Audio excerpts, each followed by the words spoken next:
I'm always excited to find people using LinkedIn extraordinarily well.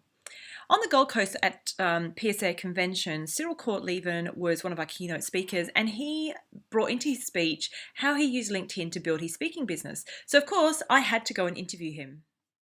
Hi there, this is Saunders from Wildfire Social Marketing, here with Cyriel Kortleven. Hi, Cyriel. Hello. I'd like to introduce yourself and what you actually do and what you specialise in. Perfect. What I do, I mainly work as a speaker at conferences, events, on the topic of the change mindset. So how can people cope with all the changes that are happening? Yeah. And I give them a few small fundamental things that they can do, very practical things, to be open and to be a bit more flexible. Excellent.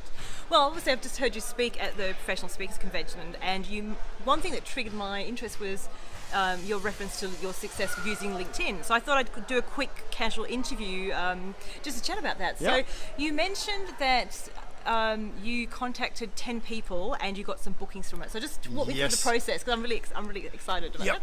What my dream was, it was 5 years ago, I wanted to become an international speaker, and one of the things where I thought, if I can do a speech at the other side of the world, that would be quite cool. So I thought, if I can give a presentation in New Zealand and in Belgium, wow, all the other countries are in between. Now, you haven't actually said where you're from. I'm from Belgium. There you go.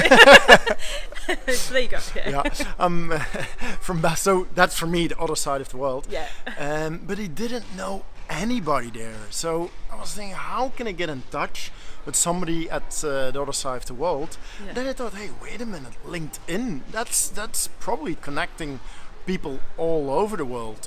So at that moment, I went to LinkedIn and I typed in, you can do an advanced search. I typed in New Zealand, country. Yeah. And I typed in the keywords creativity and innovation, because that's my topic that I'm talking about. And I thought, probably those are the most relevant people. Yeah. But then you get a list of thousands of people who have creativity and innovation in the profile. And I took the first 10. I thought those are probably the most relevant ones. Yeah. And then I've sent a personal email to those 10 people. So this is outside of LinkedIn? Yes, so Yeah. on LinkedIn you can only see the name, company name, but then you go to Google, and then 30 seconds later, Find the magic. Yep, you have an email, and then you can mention again, hey, I found you on LinkedIn, I see that you're working in this domain. I'm Cyriel, I'm from Belgium, I'm a creativity expert, I'm coming to your country, can we have a coffee or a beer? What happened is that 5 people, I was really amazed, 5 people replied. So 50% success rate. Wow. Wow, and they said, hey, let's have a chat, and with a few, I had a Skype call, and from that 2 assignments arose from it. So Wow. maybe not the best base assignment, but suddenly from scratch, I don't know anybody. Yeah. Thanks to LinkedIn, I got in touch with people who were interested in the stuff that I did. And now I've built up a network there. So That's yeah, it fantastic. absolutely helped me to grow my business and to grow my network. That's great, because it's always good to hear success stories with LinkedIn, because a lot of people get, I think, a little bit frustrated. They've set up a profile, they might be building a network, but then it's the what to do with the network. And so you've taken this, before you built the network, you've actually leveraged that relationship before and actually getting business from it. So just, yeah. And maybe another thing, how I use LinkedIn quite well as a speaker, people hire me once. I think around 90% of the time somebody saw me in action, saw me on stage before they hire me. So seeing me or a referral or recommendation is so important. That's what I love about LinkedIn.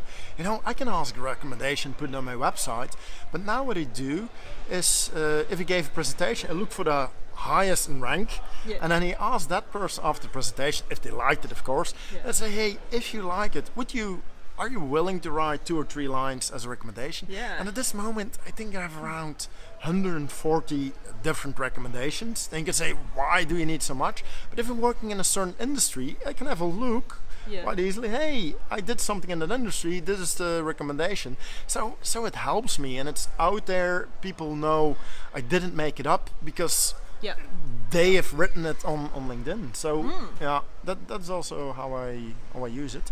And I mean, you just mentioned people who see you speak, and I guess when you think about, say you decide you want to speak in Iceland. I don't know if you've been there. No. I don't know. No. So I would like to go there. put that on the list. So you could use LinkedIn to sort of find your connections as you've done. But if they don't know you yet, they still don't know who you are. If you've got video on your profile of you speaking, now you talked about having a show reel, which is you in action. Straight away you've got a reference point. If that's on your profile, they're going to look at you anyway and get the evidence that you can speak. You've got that proof in your recommendations, and they can see what your content is. And also what I'm doing more and more is using the articles on LinkedIn. Yep. So I have my own blog, but I don't know how many people come there, 200, it's not a lot. But if you put it out on LinkedIn, again, I just do a copy paste. I first put it on my blog and then 3 weeks later put it on LinkedIn. I get a lot of new views via that way. So there's also a way how we can prove your credibility and show that you know something about the topic. So. And what you say, the numbers might be low. I mean, when that feature came out to LinkedIn a few years ago, I mean, not many people were using it, so the views were huge. Now they've gone down, but it's about having the right views as well. So, and also once you publish it on LinkedIn, it's about marketing that content. So, sharing it. So now you've got a reference point. So if you're contacting that guy in Iceland who's going to book you for the conference, you say, I wrote an article about X, Y, Z. Have a look. It's on my profile, and straight away they can see it. So.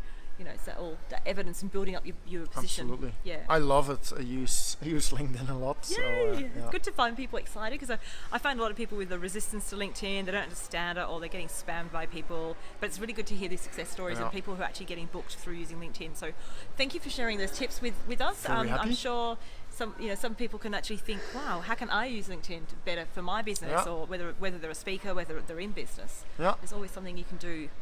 Good luck, so and you can find me on LinkedIn and connect. Yes, and they can view your articles and see your videos and. Perfect. Yes, and ask him about his ladder story. That's a story. That's for another time. Excellent, thanks, Cyriel. Bye. See you. Ciao, ciao.